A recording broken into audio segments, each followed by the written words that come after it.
وبركاته. إن الحمد لله نحمده ونستعينه ونستغفره ونعوذ بالله من شرور أنفسنا ومن سيئات أعمالنا. من يهده الله فلا مضل له ومن يضلل فلا هادي له. وأشهد أن لا إله إلا الله وحده لا شريك له وأشهد أن محمدا عبده ورسوله. أما بعد فإن خير الحديث كتاب الله وخير الهدي هدي محمد صلى الله عليه وسلم وشر الأمور محدثاتها وكل محدثة بدعة وكل بدعة ضلالة وكل ضلالة في النار. أعوذ بالله السميع العليم من الشيطان الرجيم من همزه ونفخه ونفسه.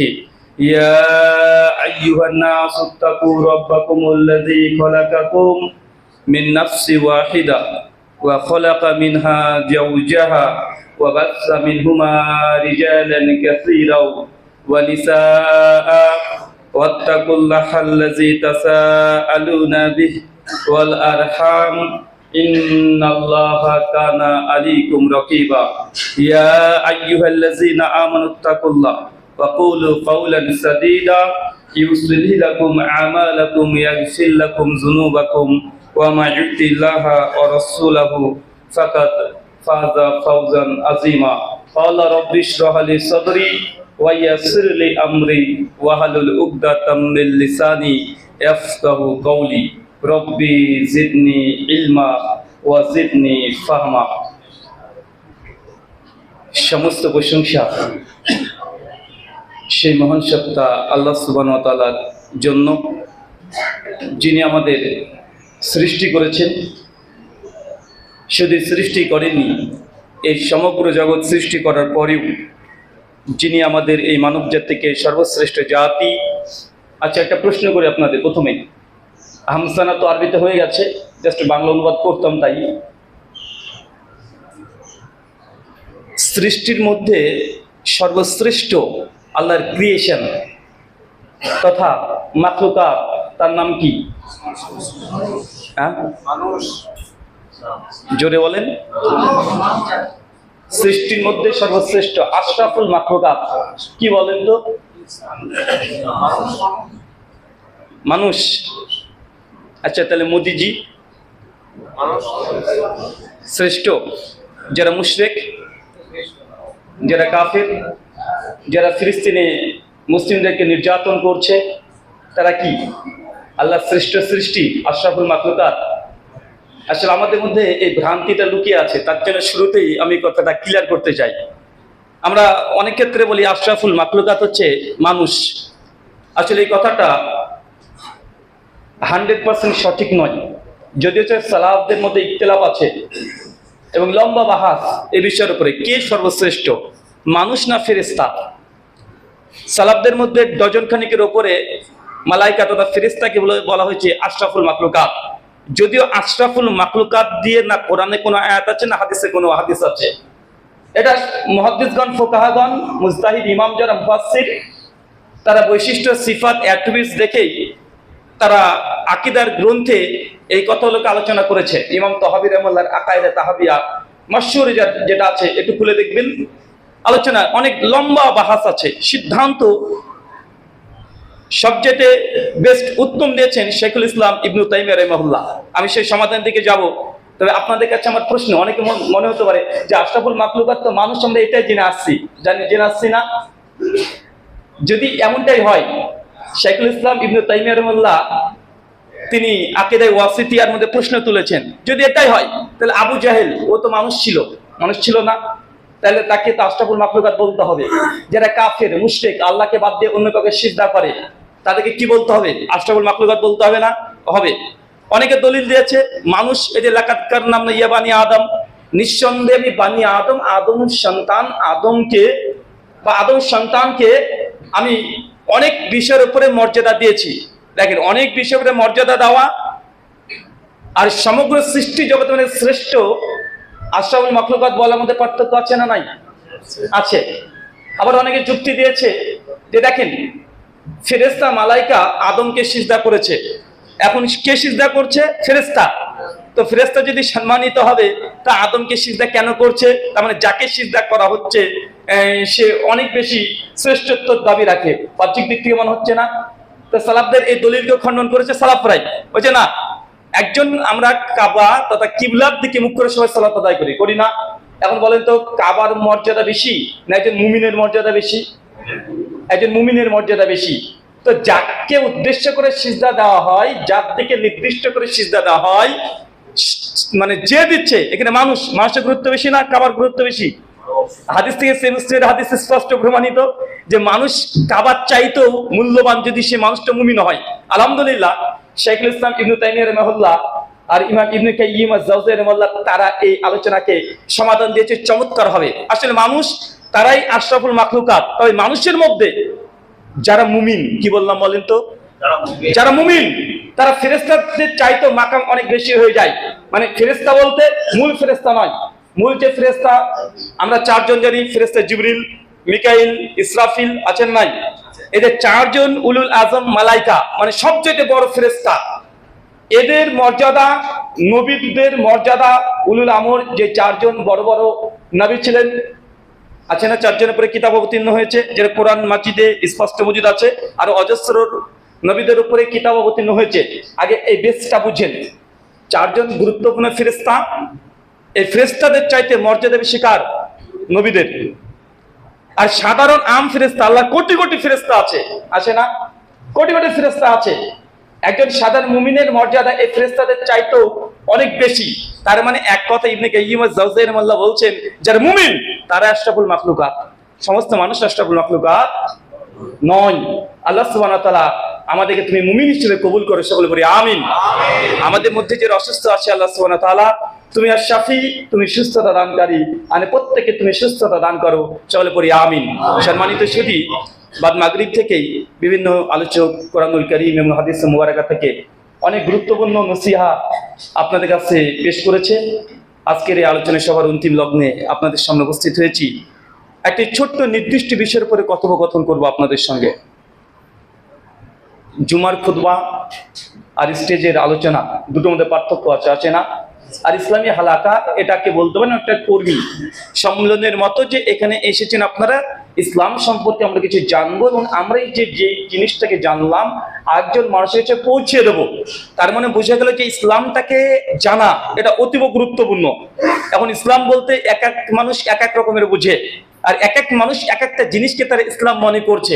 তবে বিশুদ্ধ ইসলাম যেটা আমরা দাবি করি যে মানহাজুস সালাফ, সালাফদের মানহাজ এবং ফাহামুস সালাফ, সালাফদের ফাহাম, সালাফরা কিভাবে বুঝেছে, যদি হচ্ছে মানহাজুস সালাফ, এ বিষয়ে পুরো একাধিক আলোচনা আহলে হাদিসদের তরফ থেকে আপনি শুনেছেন। আমি যে বিষয়ে আলোচনা করব ফাহামুস সালাফ, কি বললাম বলেন তো? ফাহামুস সালাফ। এটা আপনার কাছে শব্দটা নতুন মনে হতে পারে। ফাহাম, ফাহাম মানে বুঝ, কি বললাম? ফাহাম মানে বুঝ, সালাফ, সালাফ মানে পূর্ববর্তীদের যে বুঝ। আজকে 1400 বছর পরে আমি আপনি যদি কোরআন মাজিদ বুঝতে যাই নিজের মতো করে, যদি সালাফদের বুঝ যদি আমরা গ্রহণ না করি, তাহলে কোরআন মাজিদের শুরুতেই একদম ফার্স্ট প্রথম সূরাতেই আপনি মুখ থুবড়ে পড়বেন। চলেন আমি দেখাই সালাফদের বুঝ কেন গুরুত্বপূর্ণ। কেন আজকে কোরআন মাজিদ খুলে একটা বাংলা কোরআন খুললাম, অথবা আপনি আরবি ভাষার উপরে পিএইচডি ডিগ্রি করেছেন, ভাষাবিদ হয়েও কোরআন মাজিদকে যদি আপনি নিজ বুঝতে চান, আপনি পথভ্রষ্ট 100% হবেন। আমরা তো বাঙালি, বাংলা কোরআন মাজিদ পড়ে যদি মনে করেন যে আমি কোরআনকে মুকাম্মাল পরিপূর্ণ বুঝতে পারবো এবং আমি পড়ে আমল করতে চলে যাব, পূর্ববর্তী সালাফরা, আগেকার ওলামারা, শায়েখ মাশায়েখ তারা কিভাবে কোরআনটিকে বুঝেছে, কিভাবে তাফসীর করেছে, আমার দরকার নেই, আমি আমার বুঝের উপরে চলবো, তাহলে আপনি পথভ্রষ্ট হবেন। এটা তো বাঙালি ক্ষেত্রে বললাম, শুধু বাঙালি নয়, একজন আরবিয়ান যে জন্মসূত্রে আরবিক ভাষা তার মাতৃভাষা, তারপরে ভাষা সাহিত্যের উপরে যদি পিএইচডি ডিগ্রি করে, সেও যদি কোরআন মাজিদকে নিজের আরবি ভাষা দিয়ে বুঝতে চায়, শুধু আরবি ভাষা দিয়ে, আর যদি কোনো ফাহাম, কোনো বুঝ যদি না নেয়, তাহলে সে পথভ্রষ্ট হবে।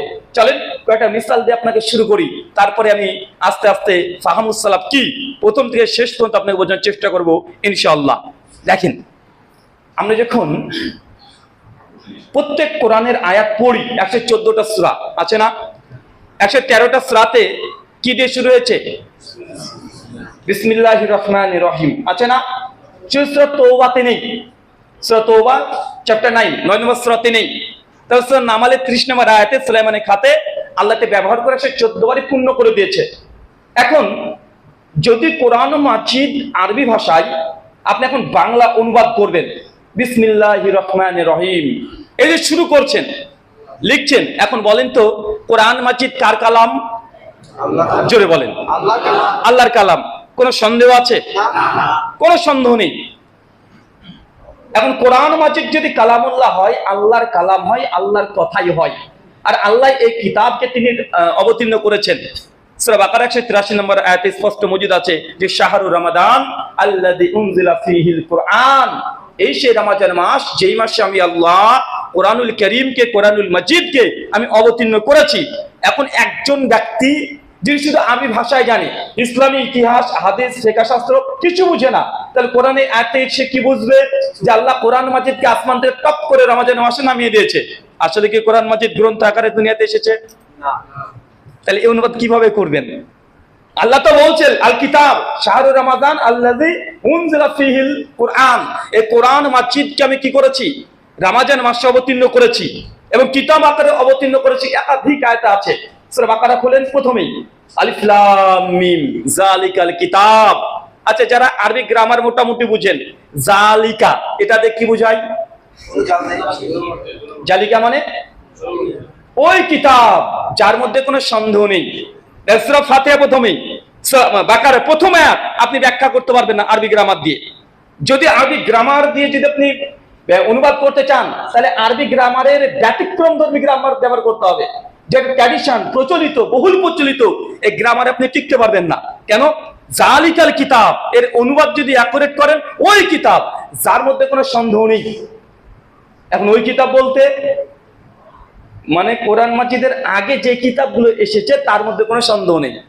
এর যদি আরবি গ্রামার দিয়ে যদি প্রচলিত গ্রামার যদি ব্যবহার করেন, ওই কিতাব, এই আয়াতের ব্যাখ্যা করতে গিয়ে জাউল্লাহ জামাখশারি তাফসীরে কাশফের লেখক জাউল্লাহ জামাখশারি মানে কি জানেন? তার ভাষা, তার সাহিত্য আরবি ভাষায় এত উঁচু মানের যে তাকে বলা হয় কোরআন মাজিদের যে ভাষা, এটাকে হজম করতে পেরেছে এক নাম্বার পৃথিবীতে কোন যদি মুফাসসির হয়ে থাকে, সে জাউল্লাহ জামাখশারি, তাকে বলা হচ্ছে আল্লাহর পরিবার।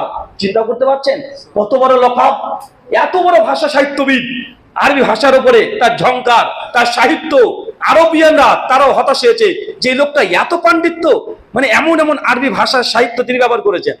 উনি তার তাফসীরে জাউল্লাহ জামাখশারি তিনি ব্যবহার করছেন তাফসীরে কাশফে, সূরা বাকারা আয়াতে তাফসীর করে দেখবেন ওই যে জালিকাল কিতাব এর দ্বারা উদ্দেশ্য যে কোরআনের পূর্বে যে তওরাত, জাবুর, ইনজিল এসেছিল এর মধ্যে কোনো সন্দেহ নেই। চিন্তা করতে পারছেন? এখন তার বুঝ যদি আমি নিয়ে নিই, সালাফদের ফাহাম যদি না নিই, সালাফদের বুঝ যদি না নিই, তাহলে আমাদের কি বলতে হবে? কোরআন মাজিদের জন্য বলা হয়নি, কার জন্য বলা হয়েছে?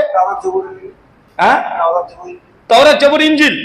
এমনকি তিনি কিছু দলিল পেশ করেছেন এবং অনেক আরবি গ্রামার তিনি এখানে খাটিয়েছেন, খাটিয়ে তিনি প্রমাণ করতে চাচ্ছেন এর দ্বারা তাওরাত, জাবুর, ইনজিল এর মধ্যে কোনো সন্দেহ নেই।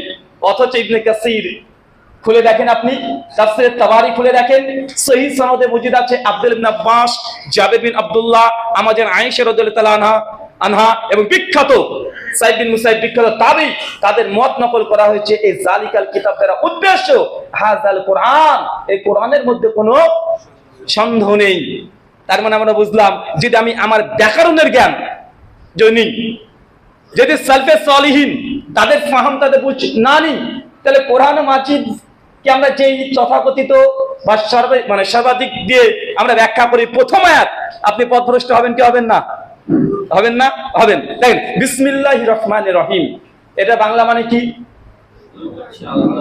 বাংলা মানে বলেন? পরম করুণাময় আল্লাহর নামে শুরু করছি, তাই না? আচ্ছা, কোরআন যদি কালামুল্লাহ হয়, কোরআন যদি কালামুল্লাহ হয়, আল্লাহর কালাম হয়, তা আল্লাহ বলছে আমি পরম করুণাময় আল্লাহর নামে শুরু করছি, এখন প্রশ্ন চলে আসবে না যে কোরআন তো আল্লাহরই কালাম, আল্লাহ আবার কোন আল্লাহ নামে শুরু করলো? আসবে কি আসবে না? কথা বলেন, আসবে তো। তার মানে আপনাকে আমি এগুলো দিয়ে বোঝানোর চেষ্টা করছি এতটাই যে কোরআন মাজিদ যদি শুধু আরবি ভাষার পাণ্ডিত্য নিয়ে আপনি বুঝতে চান, তবু আপনি কোরআন মাজিদকে প্রপার বুঝতে পারবেন না। তাহলে কিভাবে বুঝতে হবে? আমাদের একটাই রাস্তা, ইন্না নাহানু নাযালনা যিকরা ওয়া ইন্না লাহু লাহাফিজুন, সূরা হিজর আয়াত নম্বর 9। আমি এই কোরআন মাজিদকে অবতীর্ণ করেছি এবং এই কোরআন মাজিদ এই জিকিরকে আমি হেফাজত করব। কে হেফাজত করবে বলেন তো? আল্লাহ। আল্লাহ কিভাবে হেফাজত করবে? আল্লাহ কিভাবে হেফাজত করছে 1400 বছর ধরে? এই দুটো অর্থ যদি বুঝে নেন, ফাহমুস সালাফ বুঝতে আপনার জন্য সুবিধা হয়ে যাবে। যে আল্লাহ বলছে আমি এই কোরআন মাজিদ এই জিকির আমি অবতীর্ণ করেছি। কে অবতীর্ণ করেছে? আল্লাহ। আর হেফাজত করবে কে? তা আল্লাহ হেফাজতের পদ্ধতি কি নিয়েছে? আল্লাহ তো দাবি করলেন যে আমি হেফাজত করব। এখন কোরআন মাজিদ 1400 বছর পর্যন্ত আজকের দিনও হেফাজত হয়েছে কি হয় নাই? তা আল্লাহ কিভাবে হেফাজত করেছে? কিভাবে? কোরআন মাজিদ বই আকারে না আল্লাহ অবতীর্ণ করেছেন, আর কোরআন মাজিদ না বই আকারে এটাকে হেফাজত করা হয়েছে। কোরআন মাজিদকে আল্লাহ সুবহানাহু ওয়া তাআলা হেফাজতের দায়িত্ব নিয়েছেন এই উম্মতের আলেম ওলামা শায়েখ মাশায়েখ হাফেজে কলব তথা সালাফদের এই ব্রেনকে আল্লাহ কি করেছে? এই ব্রেনের মাধ্যমে, হিফজের মাধ্যমে আল্লাহ এই কোরআন মাজিদের আক্ষরিক শব্দ, লেটার, জাবার, জের, পেশ সবগুলোকে আল্লাহ হেফাজত করেছে। খুব সহজে এখন বোঝা যাচ্ছে কোরআন মাজিদকে আল্লাহ সুবহানাহু ওয়া তাআলা যদি প্রত্যেকটা অক্ষর, জাবার, জের, পেশ একজন আলেমের মাধ্যমে, মানুষের মাধ্যমে, হাফেজের মাধ্যমে হেফাজত করে, তো কোরআনের যে বুঝ আল্লাহ কার মাধ্যমে এটা হেফাজত করবে? কার মাধ্যমে? সালাফদের মাধ্যমে। এটা সহজ বোঝা যাচ্ছে না? আল্লাহ যদি অক্ষরের হেফাজতকারী যদি মানুষের কল্প করে দেয়, মানুষের হিফজ শক্তিকে করে দেয়, তো কোরআনের যে অর্থ, কোরআনের ভাব অর্থ, কোরআন সে কি বুঝাচ্ছে, এটা হেফাজত কার মাধ্যমে করবে? সালাফদের মাধ্যমে, আলেম ওলামাদের মাধ্যমে। আল্লাহ সুবহানাহু। জি হ্যাঁ, ওকে। মানে এখান থেকে আপনাকে বুঝতে হবে যে সালাফদের ফাহাম, বুঝ, এই বুঝ যতক্ষণ পর্যন্ত আপনি না নিচ্ছেন, ইসলাম থেকে আপনি পথভ্রষ্ট হবেন। চলেন এখন আমরা বিস্তীর্ণ আলোচনা করব কয়েকটা মাসালা নিয়ে। আলোচনা একটু কঠিন হবে, কারণ আপনার ফজিলতের অনেক আলোচনা শুনেছেন যে 2 রাকাত নামাজ মসজিদে এসে যদি 2 রাকাত সালাত আদায় করেন, তাহাতুল মসজিদে সালাত আদায় করেন, বেলালের পায়ে জান্নাতের আওয়াজ শুনতে পেয়েছেন। এই হাদিস অনেকে জানেন, জানেন না? কেউ যদি মসজিদ বানিয়ে দেয় বাইতুল ফিল জান্নাহ, জান্নাতে তার জন্য একটা ঘর আছে, এই হাদিস জানেন না? কেউ যদি সুবহানাল্লাহ, আলহামদুলিল্লাহ, আল্লাহু আকবার 100 বার করে বলে, তাহলে সমুদ্রের সমপরিমাণ পাপ আল্লাহ ক্ষমা করে দেবে। এই হাদিস জানা আছে না? আছে। তো ফজিলত এবং ইসলামে কোনটা করণীয়, কোনটা বর্জনীয়, আহলুল হাদিস সমাজ আলহামদুলিল্লাহ অন্যান্য সোসাইটির সমাজের চাইতে আহলে হাদিসের ছেলে মেয়ে সকলে তারা একটা হলেও এই কোরআন সুন্নাহ বেশি জানে, জানে না? জানে। তাই এই জানার চাইতে আপনার বুঝটাকে ঠিক করেন, নচেত আজকে ঠিক আছেন, 5 বছর পর কি হয়েছে আপনাকে দাওয়াত দিবে, আপনি পথভ্রষ্ট গোমরাহ হয়ে বসে থাকবেন। এরকম আশঙ্কা আছে না নাই? এরকম আশঙ্কা আছে। চলেন এখন আহলুল হাদিসরা কিভাবে এই ফাহাম বুঝে, সালাফদের ফাহাম কিভাবে বুঝে, একটা মাসালার উদাহরণ দিই, আপনার চেয়ে স্পষ্ট হয়ে যাবে।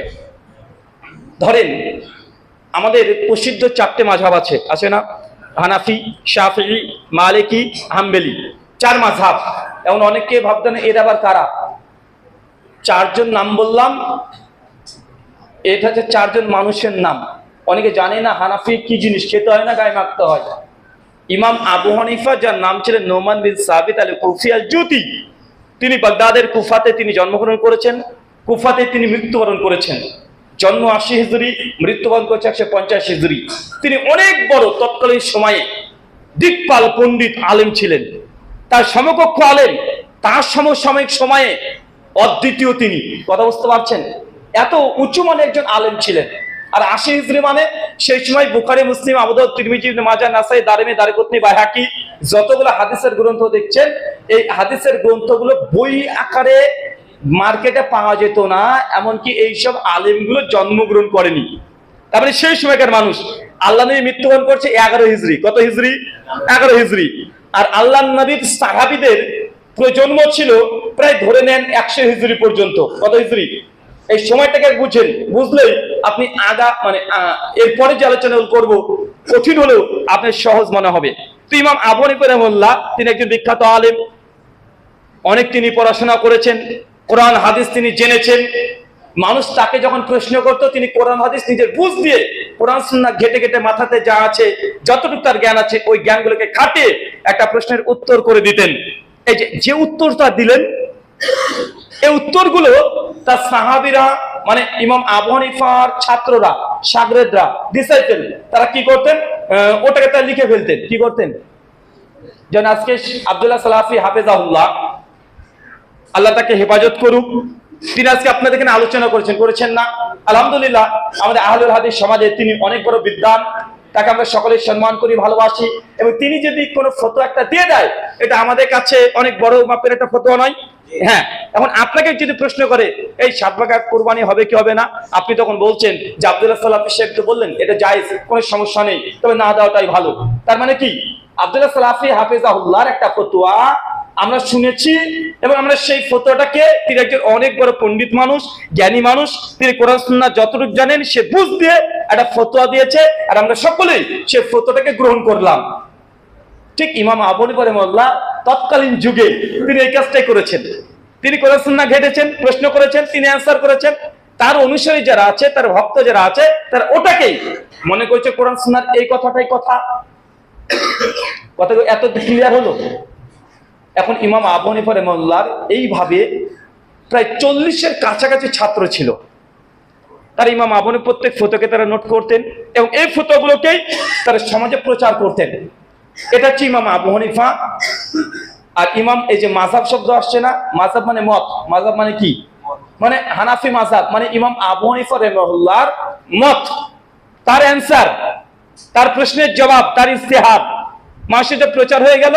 যারা মানত তারা সেই সময়তে নিজেদেরকে মাযহাবী দাবি করেনি। কিছুদিন পর 93 হিজরিতে আরেকজন বিখ্যাত দিকপাল পণ্ডিত, যিনি নবী আলাইহিস সালামের মদিনাতে জন্মগ্রহণ করেন, তার নাম ইমাম মালিক রাহিমাহুল্লাহ। উনি কোথায়? কুফাতে। মক্কা মদিনা থেকে প্রায় 1500 কিলোমিটার দূরে ওখানে একজন ইমাম জন্মেছে। তিনি ওখানে দেখভাল করছেন, ওখানে তিনি কোরআন সুন্নাহ ঘেটে ঘেটে মানুষকে সমাধান দেওয়ার চেষ্টা করছেন। আর এদিকে মদিনাতে আরেকজন ইমাম জন্মগ্রহণ করছেন, তার নাম কি? ইমাম মালিক রাহিমাহুল্লাহ, 93 হিজরিতে। অনেকে ভাবতে পারেন যে 4 ইমাম মনে হয় এক টেবিলে বসে তারা যে কোনো মাসালার সমাধান দিয়েছে। জি না, অধিকাংশ ইমামের সঙ্গে ইমামের সাক্ষাতে প্রমাণিত নয়। উনি আছেন কোথায়? কুফাতে। আর ইনি জন্মগ্রহণ করছেন মদিনাতে। তিনি মদিনাতে জন্মগ্রহণ করেছেন, মদিনাতে পড়াশোনা করেছেন। তিনি একটা পর্যায়ে যখন পড়াশোনা শেষ করেন, সেই সময় তিনি এত বড় পণ্ডিত, এত বড় আলেম, মদিনাতে তার মতো আর কোনো আলেমই নাই। মানুষ তার কাছে এসে প্রশ্ন করতো যে প্রশ্নের উত্তর কি হবে, এটার উত্তর কি হবে। উনি তখন একটা উত্তর দিতে শুরু করলেন। তখন তার উত্তরকে যারা মানতে শুরু করলো, এটাকে বলে মালিকি মাযহাব। যেটা পরবর্তী সময় তাদের মৃত্যুর প্রায় 200 বছর পর এই মাযহাবগুলো তৈরি হয়েছে। এতটুকু তো বুঝতে পারলেন? এইভাবে শাফি, এইভাবে হাম্বলি, আরো অনেক মাযহাব ছিল। ইমাম ইসহাক বিন রাহিয়ার মাযহাব ছিল, সুফিয়ান সাউরির মাযহাব ছিল, হাসান বসরির মাযহাব ছিল, মুহাম্মদ বিন সিরিনের মাযহাব ছিল, এইভাবে অনেক আছে। জাহেরি মাযহাব ছিল, অজস্র কয়েকশো আলেমের ফতোয়া সেই সময়কার মানুষ মেনে চলতো। এতটুকু বুঝতে পারলেন? আবার সব জড়িয়ে যাচ্ছে না, জড়াচ্ছে না তো? মাশাআল্লাহ, আল্লাহ আপনাদের স্মৃতিশক্তি আরো বাড়িয়ে দিক, সকলে বলি আমিন। তো এটা হচ্ছে আপনাকে বললাম প্রায় 200 হিজরির ইতিহাস, ইলমি ইতিহাস। 200 হিজরি এইভাবে চলতে শুরু করলো।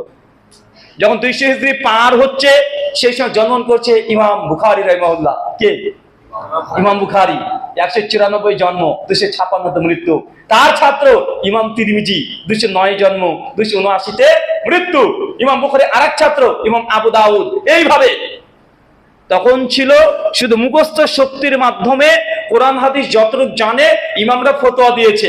আর এই সময় ইমাম বুখারী, ইমাম মুসলিম, ইমাম আবু দাউদ, ইমাম তিরমিজি, ইমাম নাসাই, ইমাম দারিমি, ইমাম দারিকুতনি, ইমাম বাইহাকি, এরকম অজস্র তার মুহাদ্দিস তারা করলো কি যে না, এইভাবে শুধুমাত্র আমরা যতটুকু জ্ঞান জানি এটাকে ভিত্তিতেই আমরা ফতোয়া দেবো, এমনটা করা উচিত নয়। আল্লাহ নবীর হাদিসগুলোকে সংরক্ষণ করা জরুরি হয়ে গেছে। কেন? নবীর হাদিসের নামে অনেকে ভুল ভাল কথা প্রচার করছে। অনেকে নবীর এত বড় হাদিস তারা কেটে ছেটে ছোট্ট একটা টুকরা একটা তুরুক তারা বলে দিচ্ছে, হাদিসের মধ্যে শব্দ ঢুকে দিচ্ছে। ইমাম বুখারী রাহিমাহুল্লাহ যুগের পর থেকে ব্যাপক হারে তারা মনে করলেন যে না, আল্লাহ নবীর হাদিসকে সংরক্ষণ করা উচিত। তখন শুরু হয়ে গেল হাদিস সংরক্ষণের যুগ। তখন দেখেন সমস্ত মুহাদ্দিসগণ এই 200 হিজরির পরে যখন করছে, তার আগে ছিল আলহামদুলিল্লাহ ইমাম বুখারীর উস্তাদ ছিলেন ইমাম আব্দুর রাজ্জাক আস-সানানি, 211 হিজরিতে মৃত্যুবরণ করেছেন। যার বিখ্যাত হাদিসের গ্রন্থ আছে মুসান্নাফ আব্দুর রাজ্জাক, প্রায় 30টা খণ্ডে 32,000-এর অধিক হাদিস ছিল। অনেকে আবার আহলে কোরআনরা সুযোগ পেয়ে যেতে পারে, যারা হাদিসকে অস্বীকার করে। তারা বলে যে হাদিস তো লেখা হয়েছে 200 হিজরিতে। কত হিজরিতে? 200 হিজরিতে। বলে না যে হাদিসকে অস্বীকার করতে চায়, এটা ডাহা মিথ্যা কথা। হাদিস 200 হিজরিতে ইমাম বুখারী প্রথম লিখেনি, ইমাম বুখারীর উস্তাদরা হাদিস লিখেছে। যেমন একজনের নাম বললাম, কি? আব্দুর রাজ্জাক। মনে থাকবে না? যদি মনে না থাকে বাংলাদেশের বক্তা আব্দুর রাজ্জাকের নাম মনে রাখেন, বুঝতে হলেন না? ওনার নাম হচ্ছে আব্দুর রাজ্জাক, যিনি ইমাম বুখারী রাহিমাহুল্লাহর উস্তাদ আব্দুর রাজ্জাক আস-সানানি। ইনি 211 হিজরিতে মৃত্যুবরণ করে। মানে ইমাম বুখারী 194 জন্ম, ইনি 211তে মৃত্যু। চিন্তা করতে পারছেন? তিনি জন্মগ্রহণ করছেন 131 হিজরির দিকে। তার মানে আল্লাহ রাসূলের সাহাবীদের পরের প্রজন্মের মানুষ। তখনই তিনি প্রায় 30,000 হাদিস তিনি লিপিবদ্ধ করে ফেলেছেন। ইমাম বুখারীর আরেকজন উস্তাদ আবু বকর ইবনে আবি শাইবা রাহিমাহুল্লাহ, তিনি মৃত্যুবরণ করেছেন 233 হিজরিতে। যার বিখ্যাত হাদিসের গ্রন্থ আছে মুসান্নাফ ইবনু আবি শাইবা, যার হাদিসের ছাত্র মোটামুটি ঘাটাঘাটি করেন। এই হাদিসের নামটা জানেন না? ইনি কে? ইমাম বুখারীর উস্তাদ। ইমাম বুখারীর আরেকজন উস্তাদ ছিলেন ইমাম হুমায়দি, তার হাদিসের গ্রন্থ আছে মুসনাদে হুমায়দি। ইমাম বুখারীর আরেকজন উস্তাদ আলী বিন মাদিনী, তার হাদিসের গ্রন্থ আছে মুসনাদে আলী ইবনুল জাদ। অজস্র হাদিসের গ্রন্থ আছে। এম ছোটুক বললাম, আহলে কোরআনরা মাঝখান থেকে আবার যেন সুযোগ না পেয়ে যায় যে তোমাদের বক্তায় বলে গেছে যে ইমাম বুখারীর সময় থেকে হাদিসের রচনা শুরু হয়েছে। না, আগে থেকে হাদিস রচনা শুরু ছিল, কিন্তু একাডেমিক্যালি একদম সরকারি রাষ্ট্রীয়ভাবে ব্যাপক হারে হাদিসকে লিপিবদ্ধ শুরু হয়েছে 200 হিজরির পর থেকে। কথা বুঝতে পারলেন? আর এই সিলসিলা চলেছে প্রায় 400 হিজরি পর্যন্ত। কত হিজরি? 400 হিজরি। ইমাম বায়হাকির যুগ পর্যন্তই মোটামুটি সনদ দিয়ে হাদিস রচনা করা শেষ হয়ে গেছে। তার মানে আপনাকে এতক্ষণ আমি বুঝালাম ইসলামের 400 বছর পর্যন্ত সালফে সালিহিন আলেম মুহাদ্দিস ফুকাহাদের ইলমি যে চর্চা ছিল 400 বছর পর্যন্ত। আল্লাহ সুবহানাহু ওয়া তাআলা আমাদেরকে সালাফদের ইলম থেকে বোঝার তৌফিক দান করেন, বলি আমিন। এবার চলেন, এখন কেন এত ডিফারেন্স হচ্ছে? একজন মাযহাবের ফতোয়া এক, আরেকজনের মাযহাবের ফতোয়া আরেক, আর আহলে হাদিসের ফতোয়া আরেক। আহলে হাদিসরা কিভাবে তাহলে কোরআন হাদিস বুঝে? একটা ছোট মিসাল দিই, এবার বুঝতে পারবেন। ইমাম আবু হানিফা রাহিমাহুল্লাহ, ওনার একটা ফতোয়া, এটা মশহুর ফতোয়া, সকলে জানেন। আগে ইমাম শাফি থেকে শুরু করি। ইমাম শাফি রাহিমাহুল্লাহ, তার ফতোয়া, আপনি ওযু করেছেন, ওযু করার পরে একটা নারীর গায়ে স্পর্শ হয়েছে। কি হয়েছে? স্পর্শ, টাচ, কোনো যৌনতা ছাড়াই নরমালি টাচ হয়ে গেছে। ইমাম শাফির ফতোয়া, তাহলে আপনার ওযুটা ভেঙে গেছে। কি হয়েছে? ওযু ভেঙে গেছে। ইমাম আবু হানিফা রাহিমাহুল্লাহ বলছেন যে না, যদি ওযু অবস্থায় কোনো নারীর গায়ে যদি স্পর্শ হয়ে যায়, ওযু ভাঙবে না যতক্ষণ না আপনি নাপাক হয়ে যাচ্ছেন, যতক্ষণ না টাচের কারণে আপনার শারীরিক উত্তেজনা না আসছে, মানি বা মজি বের না হচ্ছে, ততক্ষণ পর্যন্ত আপনি আপনার ওযু টিকে থাকবে। কথা বুঝেছেন? এবার ইমাম শাফি বলছে ওযু ভেঙে গেছে মেয়েদের গায়ে স্পর্শ করলেই, চাই মানি মজি বের হোক আর না, স্পর্শ করলেই গেছে ভেঙে। ইমাম আবু হানিফা রাহিমাহুল্লাহর মত না না না, ভাঙবে না যতক্ষণ না তার নাপাক কিছু বের হচ্ছে। আহলে হাদিসরা কি করেছে দেখি তো, দুই মাযহাবের মধ্যে ইখতিলাফ ঘটে গেছে। এখন ইমাম আবু হানিফা রাহিমাহুল্লাহ কি দলিল পেশ করেছে তার মাযহাবের পক্ষে, তার মতের পক্ষে, যে ওযু ভাঙবে না। আলহামদুলিল্লাহ, তিনি যে দলিল পেশ করেছেন কোরআনুল কারীম থেকে ডজন খানিক হাদিস, সহিহ বুখারী 1137 নম্বর হাদিস পেশ করেছে যে আল্লাহর নবী তাহাজ্জুদের সালাতে উঠলেন। তিনি যখন তাহাজ্জুদ সালাত আদায় করছিলেন, সিজদা দিতে যাওয়ার সময় আম্মা জান আয়েশা রাদিয়াল্লাহু আনহার পা ছিল কিবলার দিকে মুখ করে। সঙ্গে সঙ্গে আল্লাহর নবী আলাইহিস সালাম আমাদের আয়েশার পাটাকে সরিয়ে নামাজরত অবস্থাতেই তিনি সিজদা দিলেন। ইমাম আবু হানিফা দলিল নিয়েছে এই হাদিস থেকে। এই দেখেন আল্লাহর নবী আমাদের আয়েশার গায়ে টাচ করে পাটাকে সরে দিয়ে ওই জায়গাতে সিজদা দিল, নবী তার রুজু করেনি। তার মানে কি প্রমাণ হলো? অজু অবস্থায় মেয়েদের গায়ে যদি ছেলেদের হাত টাচ হয়ে যায় তাহলে আপনার অজু ভাঙবে না। ইমাম আবু হানিফার দলিল। ইমাম শাফি রাহিমাহুল্লাহ যে দলিলগুলো দিয়েছেন তার দলিলের মধ্যে মানে অনেক জটিলতা আছে, স্পষ্ট কোনো দলিল নেই। আমরা হালালসে বললাম যে আবু হানিফা রাহিমাহুল্লাহর মাযহাবের পক্ষে বুখারীর হাদিস, আলহামদুলিল্লাহ এই মাসালায় আহলুল হানাফি মাযহাব 100% হকের উপরে আছে। কথা বুঝতে পারলেন? আর শাফিরা এই মাসালার উপরে তারা সত্যের উপরে প্রতিষ্ঠিত নয়, বরং এখানে হানাফি মাযহাব 100% হকের উপরে আছে। আমরা হালালসা কোন দিকে গিয়েছি এই মাসালায়? হানাফি মাযহাবকে অ্যাকসেপ্ট করেছি। অনেকে মনে করে যে আহলে হাদিস মানে হানাফি মাযহাবের বিরুদ্ধে যেতে হবে, আহলে হাদিস মানে হানাফিদের বিরোধিতা করা। ভাই এমন বলে কি বলে না? তো এই মাসালায় কারা হকের উপরে আছে? হানাফি মাযহাবের আলেম উলামা পণ্ডিত ফুকাহা তাদের ফতোয়ার উপরে আহলের ফতোয়া আছে, আলহামদুলিল্লাহ। এখন আপনাকে একটা ছোট্ট কথা বলি, শাফিদের এই ফতোয়া যদি আপনি মানতে যান, ও হজে গেলে কি হবে? হজে যখন তাওয়াফ করবেন, নারী পুরুষ একসঙ্গে তাওয়াফ করছে, বলেন তো একজনে হজ হবে শাফিদের? হ্যাঁ, কারণ তাওয়াফ করার সঙ্গে তো আপনার রুজু লাগবে না? তাওয়াফ যদি করে বসে তো নারী পুরুষ এক কাজ করবে। এখন বলতে একজনে শাফি, যারা বলছে আমরা শাফি মাযহাব মানি, তো তাদের মাযহাব অনুযায়ী একজনে তাওয়াফ হয়েছে আজ পর্যন্ত পৃথিবীতে। তার মানে তারা যদি মাযহাবের দিকে যদি ঝুঁকে যায় তাহলে যত বড় মুসিবত পড়বে এই মুসিবত থেকে তুলতে পারবে না। একমাত্র মুসিবত উঠতে পারে আল্লাহর নবীর হাদিস মানলে। কথা বুঝতে পারছেন না? কেন? গায়ে টাচ করলেই তাদের অজু শেষ, অজু শেষ হলে হজ শেষ হয়ে গেছে, তাওয়াফ নাই তো হজ নাই। কথা বুঝতে পারলেন না মনে হয়? এটা কি একটা মাসালা। এবার এই মাসালাটাকে একটু উল্টে দিই। ইমাম শাফি রাহিমাহুল্লাহর মত আরেকটা মত নিয়ে নেবে। আমি যখন নামাজ পড়ছি সূরাতুল ফাতিহা পড়ছি না? ফাতিহা সূরা পড়ার পূর্বে আমরা আউযু বিল্লাহ বিসমিল্লাহ আমরা জোরে পড়ি না আস্তে পড়ি? আস্তে পড়ি না? আস্তে পড়ি। ইমাম শাফির মত যে না, আস্তে পড়া যাবে না, সূরা ফাতিহার মতোই সশব্দে পড়তে হবে। যারা কেরালাতে গিয়েছেন, কেরালাতে আপনারা যে গিয়েছেন না অনেকে, কেরালাতে দেখবেন ইমাম সাহেব যখন নামাজ পড়াচ্ছে আউযু বিল্লাহ বিসমিল্লাহ জোরে পড়ে না আস্তে পড়ে? জোরে পড়ে। কেন? ওরা শাফি মাসলাককে ফলো করে। কোন মাযহাবকে ফলো করে?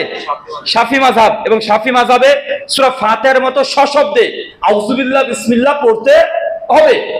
ইমাম আবু হানিফার মত যে না, আউযু বিল্লাহ বিসমিল্লাহ জোরে পড়ার প্রয়োজন নেই, আস্তে পড়তে হবে। সহিহ মুসলিমের হাদিস আছে, একাধিক হাদিস, আবু হুরায়রা, আমাদের আয়েশা, জাবির বিন আব্দুল্লাহ, যায়েদ বিন সাবিত, একাধিক সহিহ বুখারীর মধ্যে আছে। ইমাম বুখারীর জুজুল কিরাতেও 1 ডজন খানিক হাদিস আছে। সাহাবীরা বলছেন আল্লাহ নবী যখন নামাজ শুরু করতেন তখন আলহামদুলিল্লাহ দিয়েই সালাত শুরু করতেন। যদি আউযু বিল্লাহ হতো সশব্দে, সাহাবীরা কি বলতেন? আউযু বিল্লাহ দিয়ে বলতেন কি বলতেন না? তারপরে এই হাদিস প্রমাণ করছেন নবী আলহামদুলিল্লাহ দিয়ে শুরু করতেন, আর আউযু বিল্লাহ বিসমিল্লাহ এটা অনুচ্চ স্বরে মনে মনে পড়তেন। কথা এতটুকু বুঝতে পারলেন? এখন আমরা কিভাবে পড়ি? আলুল আসরা আউযু বিল্লাহ বিসমিল্লাহ আস্তে পড়ি না জোরে পড়ি? আস্তে পড়ি। হানাফি ভাইরা আস্তে পারে না জোরে পড়ে? আস্তে পড়ে। শাফিরা আস্তে পারে না জোরে পড়ে? শাফিরা পড়ছে কি? জোরে। তার মানে এই মাসলাকে আমরা হানাফিদের সঙ্গে আছি না নাই? মূলত হানাফিদের সঙ্গে নয়, নবীর হাদিসের সঙ্গে আছি। কিন্তু শাফি মাযহাবের এই আমল এটা দুর্বল হাদিস দ্বারা প্রমাণিত। কি হাদিস দ্বারা প্রমাণিত? সুনান তিরমিজিতে হাদিস আছে যে আল্লাহর নবী যখন আউযু বিল্লাহ বিসমিল্লাহ বলতেন সশব্দে বলতেন। তিরমিজিতে আছে। ইমাম তিরমিজি হাদিসটা নিয়েছে, তিনি গরীব বলেছেন এবং অনেক মুহাদ্দিস তাহকিক করে সেটাকে জয়ীফ বলেছেন। তার মানে এই দুটো মাসলা আপনার সামনে পেশ করলাম, যেটা হানাফি মাযহাব 100% হকের উপরে, আর শাফি মাযহাব তাদের এই মাসালায় এই ফতোয়াতে দুর্বলতা আছে। কথা তো বুঝতে পারলেন? আমরা আহলে হাদিসরা বললেন যে ভাই কোন মাসলে কি আছে দেখার দরকার নেই, বরং আমাদেরকে দেখতে হবে যে কোরআন হাদিসে কি আছে। আর আমাদের যে বুঝ, এই বুঝটা সালাফদেরকে বুঝেছে কিনা বুঝে নাই? তো বুঝেছে। আমরা এই বুঝে ইমাম আবু হানিফার বুঝটাকে আমরা এক পেয়েছি, আমরা গ্রহণ করেছি, আলহামদুলিল্লাহ এটা আমাদের বুঝ। আচ্ছা, এবার একটা উল্টো দিক। এই দুটো মাসালায় দেখলাম শাফিরা বাতিল, হানাফিরা হক। এটা উল্টে দিক। শাফি মাযহাবের ফতোয়া, ইমামের পেছনে সূরা ফাতিহা না পড়লে নামাজ হবে না। কি হবে না? কি হবে না? নামাজ হবে না। হানাফি মাযহাবের ফতোয়া কি? নাম সূরা ফাতিহা পড়লে নামাজ হবে না, মানে মাকরুহে তাহরিমি। অনেক হুজুররা বলে যে মুখে আগুন ধরিয়ে দিতে হবে, ইট ঢেলে পাথর গুজে দিতে হবে, বলে না। যদি মুসান্নাফে যায়েদ সনদে হাদিস পাওয়া যায় আব্দুর রাজ্জাকে এই মর্মে, তো হানাফিরা বলছে ফাতিহা পড়লে নামাজ হবে না, শাফিরা বলছে না পড়লে নামাজ হবে না। আহলে হাদিসরা কি বলে? পড়তেই হবে, ওয়াজিব। এখন দেখেন আমরা তিনটে মত পেলাম কি পেলাম না? হানাফিরা বলছে পড়লে নামাজ হবে না, আহলে হাদিস শাফিরা বলছে না পড়লে নামাজ হবে না। এখন কোন মাসলাক ঠিক? কোরআন হাদিস ভালোভাবে ঘেটে দেখবেন যে এই মাসালাতে শাফি মাযহাব 100% বিশুদ্ধ, হাদিস দ্বারা আমল দ্বারা প্রমাণিত যে সূরা ফাতিহা পেছনে পড়া লাগবে। একাধিক হাদিস আছে। ইমাম বুখারী স্বতন্ত্র বই রচনা করেছে, জুজুল কিরা ফি সালাহ, প্রায় 211 খানা হাদিস তিনি নকল করেছেন। ইমাম বাইহাকি রাহিমাহুল্লাহ আল মুতাফা 458 হিজরি, তিনিও ইমামের পেছনে ফাতিহা পড়তে হবে এই মর্মে কিতাবুল কিরাত এই নামে তিনি একটা বই রচনা করেছেন সেই সময়। তাই হাদিসগুলো আমি আলাদাভাবে দিচ্ছি না, জাস্ট ফিকহি তেলাবগুলো আপনাকে বোঝাচ্ছি। তো এই মাসালাতে ইমামের পেছনে সূরা ফাতিহা পড়তে হবে। এই মাসালায় হক কে আছে? কোন মাযহাব? শাফি। আর হানাফি মাযহাব ফতোয়া কি? এখানে দুর্বল। আমরা কি করেছি? আমরা কোনটাকে গ্রহণ করেছি? এই মাসালায় শাফি মাযহাবের মতটাকে প্রাধান্য দিয়েছি। কেন? এটা অধিক হাদিস এবং কোরআনের এবং সালাফদের বুঝ অনুযায়ী এই ফতোয়াটাই বিশুদ্ধ। আচ্ছা, 3 মাযহাব হয়ে গেল। এটা মালিকি মাযহাবের নেন উদাহরণ। মালিকি মাযহাব দেখবেন, মালিকি মাযহাবে অনেক সময়তে সৌদিতে যখন যাবেন সেই সময়তে দেখবেন মালিকিরা অজু যখন করছে, মোজা যখন মাসা করছে, মোজা মাসা, একটু ভালোভাবে লক্ষ্য করে দেখবেন মাসা করার সময়তে মালিকিরা তারা মোজার নিচেও মাসা করে, ওপরেও করে। কিসে করে? উপর নিচ দুটোতে করে। অথচ সুনান আবু দাউদে আলী বিন আবি তালিবের স্পষ্ট সহিহ সনদে কল মজুদ আছে যে দিন যদি কিয়াসের উপরে চলতো তাহলে মোজার উপরে মাসা করা লাগতো না, কারণ তলেই করতে হতো। কিন্তু আল্লাহর নবী মোজা মাসা করার সময় কি করেছেন? তলে করেন নাই। কোথায় করেছে? উপরে। এখন আবু দাউদের সহিহ সনদে হাদিস আছে, কিন্তু মালিকি মাযহাবের ফতোয়া যে না, মোজার তলেও মাসা করতে হবে, উপরেও করতে হবে। কিন্তু হাদিস বলছে আল্লাহ নবী উপরে করেছেন, তলে করেননি। এখন বলেন তো, আমি এখন মালিকি হওয়ার কারণে এই হাদিসের বিরুদ্ধে গিয়ে আমি মালিকি মাযহাব মানতে পারি? হ্যাঁ, মালিকি মাযহাবে দেখবেন নামাজের সময়তে আল্লাহু আকবার তাকবীর দিয়ে হাত থেকে ছেড়ে দেয় না? এইভাবে সহিহ তো দূরের কথা, সহিহ কোনো হাদিসে প্রমাণিত নয়। বরং স্বয়ং ইমাম মালিক মুয়াত্তা মালিকের 228 নম্বর হাদিসে আলোচনা করতে গিয়ে সাহেল বিন সাদ থেকে একটা হাদিস নিয়ে এসেছেন যে আল্লাহ নবী বাম হাতে করে ডান হাত রেখে তিনি হাত বাঁধতেন। কোথায় বাঁধতেন? হাদিস নিয়ে আসেন, কিন্তু বাঁধা অন্তত এটা প্রমাণিত। কি বললাম? কথা বলেন। হাত বাঁধতে হবে, এটা প্রমাণিত। কোথায় বাঁধতে হবে এটা নিয়ে উলেমাদের মধ্যে ইখতিলাফ আছে, কিন্তু ইমাম মালিকের মত হাতটাকে ছেড়ে রাখতে হবে। এখন বলেন তো, স্বয়ং ইমাম মালিকের মুয়াত্তা মালিকের মধ্যে হাত বাঁধার হাদিস আছে, এখন নবীর হাদিসের দিকে ঝুঁকবো না আমরা মালিক রাহিমাহুল্লাহর যে আমল সেদিকে ঝুঁকবো? কোন দিকে? হাদিসের দিকে। এবং এই হাদিস সালাফরা কি বুঝেছে, জমহুর সালাফরা কি বুঝেছে, আমরা সেই বুঝটাকে আমরা গ্রহণ করেছি। গেল 3টে মাযহাব। আচ্ছা, আর একটা মাযহাব আমরা নিয়ে নিই। কোন মাযহাব বাকি আছে? একটা উদাহরণ দেবো। আচ্ছা, হাম্বলি মাযহাবে দেখবেন যখন সামি আল্লাহু লিমান হামিদা বলে দাঁড়াচ্ছে, তারপর আবার বাম হাতে করে ডান হাত রেখে আবার হাত থেকে বাঁধছে, বাঁধে না? বাঁধে তো। আমার জানা মতে হাদিস জগতে সহিহ সূত্রে কোনো হাদিস প্রমাণিত নয়। শুধু একটাই মুসনাদ আহমদের রিওয়ায়াত প্রমাণিত একটা আছে। ইমাম আহমদ নিয়ে এসেছেন সিমাক বিন হারব থেকে, যে হাদিসগুলোকে স্বয়ং হাম্বলি মাযহাবের ইমাম গনি জেব বলেছেন। শেখ আলবানী নাসিরউদ্দিন আলবানী সিফাতুস সালাতুন নবীতে অনেক বিস্তারিত আলোচনা করেছেন যে রুকু থেকে উঠে সামি আল্লাহু লিমান হামিদা বলে আবার বাম হাতে করে ডান হাত বেঁধে রাখতে হবে, এই মর্মে সহিহ বিশুদ্ধ কোন হাদিস নাই। এটা জাস্ট ইজতিহাদ, কিছু আলেমরা ইজতিহাদ করেছে, কিন্তু হাম্বলিরা এই মাসের কট্টর, তারা হাত ছাড়তে রাজি না। অথচ স্পষ্ট কোনো দলিল পাওয়া যায় না। তারপরে চার মাযহাবের মধ্যে মোটামুটি আমি একটা করে উদাহরণ দিলাম, এরকম ডজন ডজন আপনাকে উদাহরণ দেওয়া যাবে, শয়ে শয়ে উদাহরণ দেওয়া যাবে যে এক একটা মাযহাব এক একজন এক এক দিকে হকের উপরে প্রতিষ্ঠিত আছে। কথা বুঝতে পারলেন? আচ্ছা, আহলে হাদিসের একটু বুঝে নিন। অনেকে বলে যে তোমরা শুধু মাযহাবের বিরুদ্ধে বলো, নিজেদের ভুলগুলো তো প্রকাশ করো না, তোমাদের নিজেদের কি ভুল নাই? তোমাদের কি ভুল হতে পারে না? তোমরা কি একদম হকের ডিলার নিয়ে বসে আছো? এই কথাগুলো বলেন আমাদেরকে।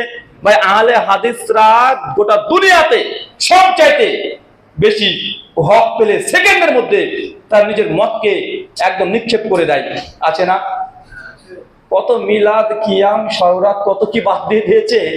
যত বাদ দিয়েছে, বাদ দেওয়ার কারণে আমাদেরকে নাপিত বলে, অনেকে বলে না যে আহলে সব কমাতেই আছে।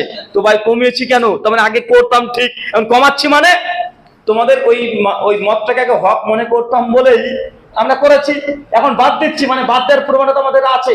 তোমরা বলছো বাদ দেয়া, আসলে বাদ নয়, যখন দলিল দ্বারা সাবিত হয় না তখন আমরা বাদ দিই। তুমি দলিল দিয়ে দাও, আমরা সঙ্গে সঙ্গে অ্যাকসেপ্ট করবো, করি কি করি না? একটা সময় দেখবেন আহলে হাদিস সমাজে এই কথা প্রচলিত ছিল মোটামুটি, যে কালেমা লা ইলাহা ইল্লাল্লাহ মুহাম্মাদুর রাসূলুল্লাহ একসঙ্গে বলা যাবে না। অনেক মসজিদ থেকে কালেমা যারা লেখা ছিল ভেঙে তুলেও দিয়েছিল না? হ্যাঁ, একসঙ্গে লা ইলাহা ইল্লাল্লাহ মুহাম্মাদুর রাসূলুল্লাহ বলা যাবে না, মাঝখানে ওয়ান না লাগাতে হবে বা এটা লাগাতে হবে, একটা প্রচার ছিল কি ছিল না? ছিল। কেন? আলসরা দলিল চেয়েছে, দলিল পায় নাই, আলহামদুলিল্লাহ পরবর্তী সময়ে সহিহ সনদ পাওয়া গিয়েছে যে লা ইলাহা ইল্লাল্লাহ মুহাম্মাদুর রাসূলুল্লাহ, এটা সহিহ হাদিস প্রমাণিত। আর একটা খুব প্রাচীন গ্রন্থ, যে গ্রন্থটা সেই সময়তে বুক আকারে অ্যাভেলেবেল ছিল না আমার জানা মতে, মানে আজ থেকে 50 বছর আগে ছিল না। ইমাম বাইহাকির রাহিমাহুল্লাহ একটা কিতাব আসমাউ সিফাত, যেটা পাণ্ডুলিপি আকারে মিশরের এক লাইব্রেরি ছিল, মিশরের এক লাইব্রেরিতে। পরবর্তী সময়তে শেখ আলবানী রাহিমাহুল্লাহ তার তদারকিতেই তিনি ওটাকে প্রথম তিনি তাহকিক করেন, তারপরে এখন মাকতাবায়ে শামলাতে অ্যাভেলেবেল হয়ে গেছে। ওই ইমাম বাইহাকির কিতাব আসমাউ সিফাত হাদিস নাম্বার 197 তাহকিক, হাদিস সনদ সহিহ। ওখানে আব্দুল্লাহ ইবনে আব্বাস থেকে সহিহ সনদে রিওয়ায়াত প্রমাণিত আছে কালেমা তাকওয়া লা ইলাহা ইল্লাল্লাহ মুহাম্মাদুর রাসূলুল্লাহ। যখন এই হাদিস পেয়ে গেছে, আলহামদুলিল্লাহ আহলে হাদিস উলামার সঙ্গে সঙ্গে মত পরিবর্তন করে নিয়েছে এবং তারা ঘোষণা করে দিয়েছে কালেমা লা ইলাহা ইল্লাল্লাহ মুহাম্মাদুর রাসূলুল্লাহ এটা বলা যাবে, বলে শিরক হবে না। 2011 সালে বাংলাদেশের তাহরিক পত্রিকা তারা ঘোষণা দিয়ে তাদের প্রশ্ন উত্তর পর্ব 23-এ মার্চ মাসে তারা বলে দিয়েছে লা ইলাহা ইল্লাল্লাহ মুহাম্মাদুর রাসূলুল্লাহ এটা বলা জায়েজ, না জায়েজ কিছুই নয়। কথা বুঝতে পারলেন? তার মানে আহলে হাদিসদের কোনো ভুলের উপরে তারা প্রতিষ্ঠিত থাকে না। দীর্ঘ হাজার হাজার বছর ধরে আহলে হাদিসের মসজিদে সম্মিলিত মুনাজাত ছিল, এখনো আছে, অনেক মসজিদে আছে না নাই? যখন দেখছে যে এই হাদিস তো পাওয়া যায় না রে ভাই, এতদিন সমাজে প্রচলিত ছিল করেছি, কিন্তু হাদিস ঘুরতে গিয়ে দেখছে না এ মর্মে তো কোনো হাদিস প্রমাণিত নয়, সহিহ তো দূরের কথা জয়ীফ হাদিসে প্রমাণিত নয়। ফরজ নামাজের পরে মুনাজাত, বিবাহ মজলিসের পরে মুনাজাত, জানাজার পরে সম্মিলিত মুনাজাত, এগুলো তো প্রমাণিত নয়। যখন অনেক তদন্ত করে ঘাটাঘাটি করে দেখছে যে আসলেই নাই, আহলে হাদিস সমাজে ছিল, তারা এখন বাতিল করে দিয়েছে না। আবার কেউ যদি হাদিস দেখাতে পারে যায় না এই তো সহিহ হাদিস পেয়ে গেছি, আহলে হাদিসরা রাতারাতি মেনে নেবে কি নেবে না? আহলে হাদিসদের ফাহাম সালাফ থেকে যদি কোনো হাদিস বা কোরআনের আয়াত পেশ করতে পারেন এবং সালাফরা এটার প্রতি আমলও করেছে, সালাফ বলতে পারে ভাবেন না যেন ভারতের কিছু পীর সাহেব বুজুর্গ এরা, সালাফ বলতে আমরা বুঝাচ্ছি খায়রুন নাসি করনি।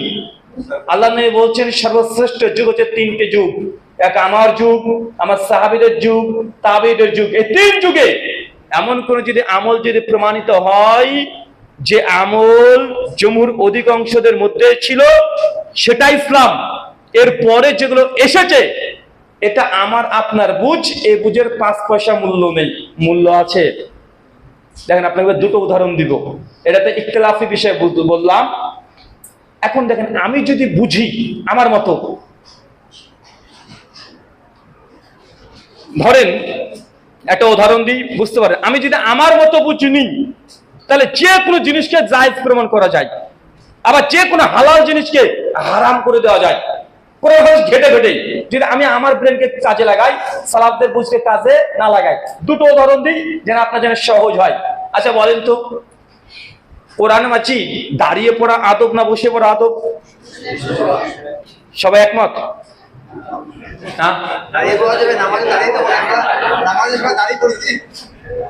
এখন আমি যদি যুক্তি খাটাই, আমার বুঝনি, ধরেন আমাদের সমাজে যারা সুন্নি আছে, গরম সুন্নি, সুন্নি বোঝেন তো, ওই যে জিলেপি, হ্যাঁ, মানে যারা কবর মাজারটাকে মনে করে ধর্ম, নবীজি নূরের তৈরি না মাটির তৈরি, নবীজি হাজির নাজির ইলমে গায়েব, পীরের পায়ে চুমু দেওয়া, পীরের কবরে সিজদা দেওয়া, যারা 8-10টা মাসালাকে যারা ধর্ম মনে করে, আর তাদের বিরুদ্ধে যারা আছে তারা সকলে ওয়াহাবি, গায়ের মুকাল্লিদ, লামাজাবি, ইহুদি খ্রিস্টানের দালাল, মুখ দিয়ে একদম মানে বারুদ বের হয়, এরকম কিছু মানুষ আছে না?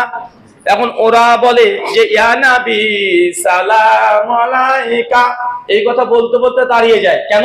ওই যে নবীজির উপরে দুরূদ পড়তে হবে, দুরূদের আদব হচ্ছে দাঁড়িয়ে, কি দাঁড়িয়ে দিতে হবে, সম্মান কি দাঁড়িয়ে দিতে হবে।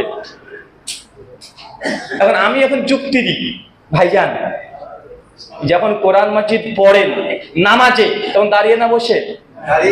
আলহামদুলিল্লাহ পড়ছেন না? দাঁড়িয়ে না বসে? নামাজের মধ্যে দাঁড়ানো এটা কি আদব না? তো আল্লাহ সুবহানাহু ওয়া তাআলার জামানা দুনিয়াতে সবচেয়ে শ্রেষ্ঠ ইবাদত কি? as-সালাত। আর সালাতের মধ্যে কিয়াম করা একটা ফরজ বিধান, কি বিধান নয়? ফরজ বিধান। আর আল্লাহ নিজেই শিখিয়ে দিচ্ছে যে কোরআন মাজিদ তুমি শ্রেষ্ঠ ইবাদতে পড়বে কিভাবে? দাঁড়িয়ে না বসে? দাঁড়িয়ে। তার মানে ইহা থেকে প্রমাণিত হইল ইহা যে কোরআন মাজিদ পড়া দাঁড়িয়েই ইবাদত, দাঁড়িয়ে উত্তম। যদি ফতোয়া দিয়ে দিই, কেন এখানে নামাজের মধ্যে করে তো দাঁড়িয়ে পড়ছি, আর নামাজে যে শ্রেষ্ঠ ইবাদত, আর আল্লাহ শিখিয়ে দিচ্ছে নামাজের মধ্যে কোরআন পড়ো, এখন দাঁড়িয়ে পড়তে হচ্ছে, তো কোনটা উত্তম হলো? কোরআন মাজিদ পড়ে দাঁড়িয়ে না বসে। এখন যদি আমার বুঝ বুঝি আপনাদের কাঁধে চাপিয়ে দিই, এখন আমাকে খণ্ডন করেন, ভুল প্রমাণ করেন যে আমি যে দলিল দিয়েছি এদিকে আপনি একটু যে কোনো ভাবে দুমড়ে মুচড়ে ভেঙে দেওয়ার চেষ্টা করেন, আপনার ক্ষমতা নাই। মানে আল্লাহর নবী বসে বসে কোরআন মাজিদ পড়তে বলেছে, এই মর্মে সহিহ কোনো রিওয়ায়াত আপনি পাবেন না হাদিসে। হ্যাঁ, একটা হাদিস পাবেন, আমাদের আয়েশা রাদিয়াল্লাহু আনহার এই রাঙের পরে মাথা দিয়ে আল্লাহ নবী মসজিদে শুয়ে শুয়ে কোরআন পড়ছিলেন। তাহলে দাঁড়িয়ে পড়া আর শুয়ে পড়া পাওয়া যায়, বসে বসে কোরআন মাজিদ পড়ার দলিল কই ভাই? এখন যদি আমি এখান থেকে সমাধান নিতে চাই, অতএব প্রমাণিত হলো কোরআন মাজিদ দাঁড়িয়ে পড়া এটাই আদব। এখন বলেন এই বুঝটা কি সঠিক হলো? আচ্ছা, দুরুদ নামাজে আমরা পড়ি না? নবীকে সালাম আমরা দিই না নামাজে? আত্তিহাতু আমরা পড়ি না? আইয়ুহান নবী পড়ছি না? আত্তিহাতু লিল্লাহি ওয়া সালাওয়াতু ওয়া তাইয়্যিবাত আমরা পড়ছি। তো দুরুদ আর সালাম শ্রেষ্ঠ ইবাদত আল্লাহ শিখিয়ে দিয়েছে, নবীর প্রতি তোমরা দুরুদ দাও, সালাম দাও, দাঁড়িয়ে না বসে। ইহা থেকে প্রমাণিত হলো নবীকে যখনই তোমরা দুরুদ সালাম করবে দাঁড়িয়ে থাকলেও বসে পড়ো। এখন যদি আমি এই মাসালা বের করি কি হবে বলেন তো ভাইজান? এখন আমার এই দলিলকে কে খণ্ডন করতে পারবে? ও যদি করাত নিয়ে আসে তবু কাটতে পারবে? কারণ নামাজের মধ্যে আল্লাহ শ্রেষ্ঠ ইবাদত শিখিয়ে দিয়েছে, কোরআন পড়বে দাঁড়িয়ে, দুরূদ সালাম দিবে বসে। কারণ আমারটাকে আপনি খণ্ডন করে দেখান, খণ্ডন করতে আপনি পারবেন না। এটা কি বলেন? এটা আমার বুঝ। এটা কার বুঝ? এটা আমার বুঝ। সালফে সালেহিন কেউ বুঝেনি। তা এই বুঝটা যত আপনার যে যৌক্তিক মনে হোক না কেন, যত লজিক্যালি মনে হোক না কেন, এই দলিলটা মারদুদ, বাতিল। কেন? আল্লাহর নবী স্পষ্ট জানিয়ে দিয়েছে, খায়রুন নাসি কারনি সুম্মাল্লাযিনা ইয়ালুনাহুম সুম্মাল্লাযিনা ইয়ালুনাহুম, আমার যুগ শ্রেষ্ঠ যুগ। তার মানে আল্লাহর নবীর বুঝ, কোরআনের বুঝ সব শ্রেষ্ঠ বুঝ, তারপর সাহাবীদের বুঝ, তারপর তাবিদের বুঝ, তারপর যদি কোনো নতুন বুঝ নিয়ে আসতে চান যেটা এই তিন যুগে ছিল না, তাহলে এই বুঝটা যতই ভালো হোক না কেন, যতই গ্রহণযোগ্য মনে হোক না কেন, এই বুঝটা বাতিল হবে। আল্লাহ সুবহানাহু ওয়া তাআলা আমাদের বুঝার তৌফিক দান করো, সকলে পড়ি আমিন। সম্মানিত সুধী, ফাহামুস সালাত এই জন্যই গুরুত্বপূর্ণ, কেন আপনি নিজে থেকে কোরআন মাজিদ ব্যাখ্যা করতে পারবেন না। আপনি যদি ভাষা সাহিত্যের পণ্ডিত হয়ে যান তারপরেও আপনি কোরআন মাজিদকে ব্যাখ্যা করতে পারবেন না। এখানে হাফেজ কেউ আছেন? হ্যাঁ, একজন হাত তোলেন তো। এই এরা লজ্জা পাচ্ছে রে ভাই। আচ্ছা, মাওলানা আছে না মোটামুটি? হ্যাঁ, অনেকে আছে মাশাআল্লাহ। আচ্ছা, সূরা আলে ইমরান খুলবেন, সূরা নম্বর 3 আয়াত নম্বর 55। আল্লাহ সুবহানাহু ওয়া তাআলা ঈসা নবীকে উল্লেখ করে বলছে, ইয়া ঈসা ইন্নী মুতাওয়াফিকা ওয়া রাফিকা। বাংলা অনুবাদ কি হবে? ইয়া ঈসা, হে ঈসা, ইন্নী মুতাওয়াফিকা, আমি তোমাকে মৃত্যু দিয়েছি, ওয়া রাফিকা, এবং তোমাকে উপরে তুলে নিয়েছি। এবং কোরআনে স্পষ্ট আয়াত সূরা আলে ইমরানের 55 নম্বর আয়াত দ্বারা প্রমাণিত হচ্ছে ঈসা নবী তিনি মারা গেছেন, মারা যাওয়ার পরে আল্লাহ আকাশে তুলেছেন। ডাইরেক্ট অনুবাদ। কেউ যদি গ্রামার দিয়ে করতে চায় এটাই করতে হবে, কি হবে না? এটা করতে হবে না। তা আপনি যদি শুধু কোরআন মাজিদকে ভাষা দিয়ে অনুবাদ করতে চান, ভাষা দিয়ে বুঝতে চান, আপনি পারবেন না। এই জন্য দুটো জিনিস গুরুত্বপূর্ণ, ফাহমুস সালাফ। আর ফাহমটা কার নেবেন? কোরআন মাজিদ, প্রথমে হাদিস থেকে। ইসলাম, হাদিস, নবী কি ব্যাখ্যা করেছে, এটা গুরুত্বপূর্ণ। আপনি এমন এক কোরআন মাজিদ পেলেন যে নবীর কোনো বুঝ নেই, আপনি আপনার বুঝ বুঝছেন, আপনি পথভ্রষ্ট অবধারিত হবেন। আল্লাহ নবীর কাছ থেকে কোনো তাফসীর পাচ্ছেন না, কোনো ব্যাখ্যা পাচ্ছেন না, সাহাবীদের বুঝ নেন। সাহাবীদের বুঝ যখন পাচ্ছেন না, তখন তাবিঈদের বুঝ নেন। 3 প্রজন্ম শেষ, যখন কোনো কারো বুঝই পাচ্ছেন না, কি বুঝেছে, তখন চলে আসবে ফুকাহা, মুহাদ্দিস, এদের ব্যাখ্যা। আল্লাহ সুবহানাহু ওয়া তাআলা আমাদেরকে এই উসুল, এই নীতিমালা, সালাফদের ফাহাম বোঝার তুমি তৌফিক দান করে সকলে পড়ি আমিন। আল্লাহ সুবহানাহু ওয়া তাআলার কাছে দোয়া, আমরা যেন মৃত্যু পর্যন্ত সালাফদের ফাহাম নিয়েই, তাদের বুঝেই আমরা যেন আমল এবং ঈমান, আকীদা আমরা লালন করতে পারি। তুমি আমাদের সেই তৌফিক দান করো, সকলে পড়ি আমিন। আলোচনা শেষ করে দিই।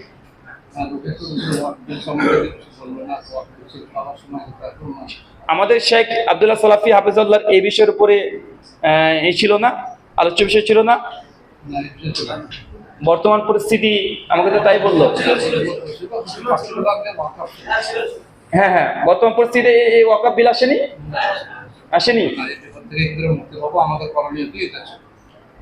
এখন শুনেন, যুগ যত যাবে, আল্লাহ নবীর হাদিস অনুযায়ী আল্লাহ নবী বলছেন, সহিহ মুসলিমের কিতাব ফিতানে আসছে 1824 নম্বর হাদিস, যে অচিরে তোমাদের উপরে এমন এক যুগ আসছে, এমন একটা সময় আসছে, যে ব্যক্তিটা বসে আছে তার চাইতে ক্ষতিগ্রস্ত ওই ব্যক্তি যে দাঁড়িয়ে আছে, আর যে ব্যক্তি দাঁড়িয়ে আছে তার চাইতে ক্ষতিগ্রস্ত বেশি যে দাঁড়ানো অবস্থায় চলাচল করছে। তার মানে যুগ যত যাবে তত মুসলিমদের উপরে ফিতনা, ফাসাদ এরা বাড়তে থাকবে। আল্লাহ নবী বলছে, অচিরে তোমাদের পুরে এমন একটা যুগ আসবে যেই সময়তে মানুষ তাদের মূল সম্পত্তি হবে বকরি, ছাগল আর ভেড়া। মানে দিনে পরে টিকে থেকে এতটা মজবুত হবে, এত কঠিন কষ্টদায়ক হবে। আল্লাহ নবী তখন বলছেন, যখন তোমাদের উপরে তরবারিতে আঘাত করতে আসবে, তখন তোমরা আদমের 2 সন্তান হাবিল আর কাবিল, তাদের মধ্যে দ্বিতীয় সন্তানের মতো হবে। মানে তুমি হত্যা করো না, তুমি হত্যা হয়ে যাও। মানে ফিতনা এত দিক থেকে ঘিরে চলে আসবে। সুনান আবু দাউদ কিতাব ফিতান হাদিস 4299। আল্লাহ নবী বলছেন, সাওবান রাদিয়াল্লাহু আনহু থেকে হাদিসটা রিওয়ায়াত আছে সহিহ সনদে, যে অচিরে আমার উম্মতের উপরে গোটা বিশ্বের বেধর্মীরা এমন ভাবে ঝাঁপিয়ে পড়বে, যেভাবে ক্ষুধার্ত একটা প্রাণী, বাঘ, সিংহ, ক্ষুধার্ত সিংহ, বাঘ খাবার দেখলে যেভাবে ঝাঁপিয়ে পড়ে, সেইভাবে আমার উম্মতের উপরে ঝাঁপিয়ে পড়বে। চিন্তা করতে পারছেন? একটা সিংহ যদি 1 মাস 1.5 মাস না খেতে পায়, আর যদি মাংসের একটা টুকরা পায়, কিভাবে ঝাঁপিয়ে পড়বে ওটাকে কল্পনা করেন। নবী মিসাল দিয়ে বলছেন, আমার এই উম্মতের উপরেও বিজাতিরা, মানে পৃথিবীর যত বেধর্মীরা আছে, তারা আমার উম্মতের উপরে ঝাঁপিয়ে পড়বে ওইভাবে, যেইভাবে ক্ষুধার্ত বাঘ, ক্ষুধার্ত প্রাণী খাবার দেখলে ঝাঁপিয়ে পড়ে। সাহাবীরা বলছে, ইয়া রাসূলুল্লাহ, সেই সময় মুসলিমরা কি সংখ্যায় কম থাকবো? আল্লাহ বলছে, না, মোটেও সেই সময় আমার উম্মত কম থাকবে না। সাহাবীরা, ইয়া রাসূলুল্লাহ, সেই সময় যদি কম না থাকি, তাহলে আমাদের উপরে ঝাঁপিয়ে পড়বে গোটা বিশ্বের অমুসলিমরা, বিজাতিরা। আল্লাহ নবী বলছেন, সেই সময় আমার অনুসারী উম্মাহ তাহলে এত পরিমাণে হবে যে গুনতে পারবে না, কিন্তু তারা হবে স্রোতের আবর্জনার মতো। স্রোত যেদিকে যায় ওই দিকে তারা ভাসবে। তো উম্মত এখন কোন দিকে ভাসে? ওই উম্মতকে দেখলে বোঝা যায় যে এরা মুসলমান। রাস্তাতে চললে তো কাকে সালাম দেবো কাকে সালাম দেবো না বোঝারই উপায় নাই। ও মুসলমান না খ্রিস্টান তাই বোঝা যায় না। ওকে ফোন করছে, দেখছে কোন একটা হিন্দু দাদা, মানে ওনার দোকানের দেখছে মালিক ফোন করছে, দাদা নমস্কার কেমন আছেন? ও বলছে নমস্কার দাদা কেমন আছেন বলেন, মানে ভাতৃত্ব দেখাচ্ছে নমস্কার দিয়ে, আছে না নাই কথা বলেন। এটা যে উম্মত আপনি বুঝবেন কিভাবে? ও দাড়ি মুছ বাদ দেন, মানে তাদের প্রত্যেক কৃষ্টি কালচার মুসলিমদের সঙ্গে মিলে গেছে কি যায় না। সহিহ বুখারী একাধিক হাদিস কিতাবে ফিতান করে পড়ে দেখবেন 3066 নম্বর হাদিসের পর থেকে ইমাম বুখারী পর হাদিসের নকল করেছে যে আমার উম্মতের মধ্যে একটা পর্যায়ের সময় আসবে যে আমার উম্মাহ মূর্তি পূজারীদের মতো মূর্তি পূজাতেও তারা শামিল হয়ে যাবে। সুনান আবু দাউদ কিতাবে ফিতান হাদিস নাম্বার 4597 আল্লাহ নবী বলছেন বনি ইসরাইল যখন বিভক্ত হয়েছে 72টি দলে, আমার উম্মাহ বিভক্ত হবে 73টি দলে। আর আমার উম্মতের মধ্যে এমন একটা জামাত থাকবে, একটা দল থাকবে যারা ইহুদি খ্রিস্টানকে এমন ভাবে অনুকরণ করবে, যদি ইহুদি খ্রিস্টান নিজের মায়ের সঙ্গে জেনা করাকে জায়েজ মনে করে তারাও সেই কাজকে তারা নৈতিকই মনে করবে। ইহুদি খ্রিস্টান যদি বাম পায়ের জুতো ডান পায়ে পড়ে তারাও আমার উম্মাহ বাম পায়ের জুতোকে ডান পায়ে পড়বে। এখন আমার উম্মত আছে না এমন কথা বলেন? এই উম্মতকে চেনা যায়? এরা মুসলমান না খ্রিস্টান? এরা ইহুদি না নাস্তিক? মুসলমানের সন্তান আজকে কোনো চিহ্নতি পাওয়া যাচ্ছে না। এখন বলেন তো কিভাবে ই করবেন? আল্লাহ নবী তার জন্য বলছেন যে আমার উম্মত সেই সময় মোটেই সংখ্যায় কম থাকবে না। আজকে মুসলমান সংখ্যায় কম নাকি রে ভাই? 180 কোটি। কত কোটি? 180 কোটি। 2018-তে বার্মা মায়ানমার রোহিঙ্গা মুসলিমদের উপরে নির্যাতন করেছে, মুসলিমদের উপরে হত্যাযজ্ঞ চালিয়েছে। অং সান সু চি একটা মেয়ে মানুষ মায়ানমারে রোহিঙ্গা মুসলিমদের উপরে আক্রমণ করেছে না? রক্ত আর রক্ত সেই সময়তেও, যদি সোশ্যাল মিডিয়ায় এত তখন আপনারা ব্যবহার করতেন না, কিন্তু আমরা খুব ভালোভাবে আমাদের মনে পড়ে, মানে রক্ত আর রক্ত চতুর্দিকে। সব রোহিঙ্গা মুসলিমরা কোথায়? কিছু বাংলাদেশে চলে যাচ্ছে, কিছু পাকিস্তান, কিছু সৌদি আরব, কিছু ইন্ডিয়া, সব জায়গায় তারা প্রাণের ভয়ে পালিয়ে গেছে। মুসলমান 180 কোটি যারা সংখ্যায়, কারা হত্যা করেছে? কোন ধর্মের? বৌদ্ধ। ওদের সংখ্যা কত? 10 কোটিও না গোটা বিশ্বে, 10 কোটিও না। চীনে কিছু আছে, আর বার্মা মায়ানমারে কিছুটা অংশে আছে, ওরা নেপালে কিছুটা আছে, মাত্র 10 কোটি। মানে ছাগল হাতে গিয়ে গোটা দিচ্ছে। 180 কোটি মুসলমান মারছে কয়জন? 10 কোটি বৌদ্ধ সম্প্রদায়, তারা মুসলমানকে রক্তযজ্ঞ নিয়ে তারা হোলি খেলছে। আচ্ছা, ফিলিস্তিনে ইতিহাস ধরতে গেলে তো ওমর ইবনুল খাত্তাবের পরেই বাইতুল মুকাদ্দাস টেম্পল অফ সুলাইমান যখন দখল করে নেয়, পরে সালাউদ্দিন আইয়ুবী রাহিমাহুল্লাহ তিনি যখন দখল করে, তারপরে আবার ইহুদিরা জবরদখল করে নিয়েছে। আজ থেকে 150 বছর আগেও মুসলমানদের নির্যাতন তারা করেছে না? দীর্ঘ 18 মাস ধরে ফিলিস্তিনে মুসলিমদের উপরে নির্যাতন করছে। কারা করছে? ইহুদিরা। ওরা বিশ্বে ইহুদি কত কোটি আছে জানেন? কে বলতে পারবেন?